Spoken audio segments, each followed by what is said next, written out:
Өнөөдөр мод юм мэдэхгүй мөртлөө их модонд ороод байгаа нэг үг ба шүү дээ. Stand by зээл гэж. Өөрөөр хэлэх юм бол олон улсын байгууллагуудаас Монгол улсын эдийн засгийг докторжуулах төр зүгүүрийн хүнд байдлаас гарахын тулд өгдөг зээл. Тэр бол өөрөө цаанаасаа өгдөг болзолтой. Хүүн өөр байдаг, нөхцлүүд нь өөр байдаг. Ийм объектыг авахд бол тийм мөнгийг өгөхгүй. Хэн ч өгөхгүй.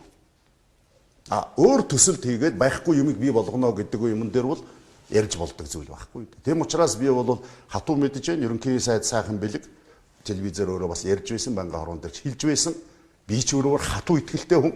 Би бас эдийн засгийг зах цухаас нь гадарладаг.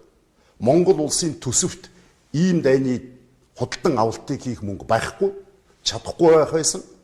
Тийм учраас бол засгийн газар ийм өмчийг авч чадахгүй. Харин Монголын компани энэ тендерт нь оролцоод аваад ирж байгаа явдалд бол одоо баярлалаа гэж хэлэх ёстой байхгүй. Хожимын хойно магадгүй одоо медаль байд юм уу одоо ямар нэгэн байдлаар энэ зис корпорацид бол талархал илэрхийлэх ёстой цаг ирнэ.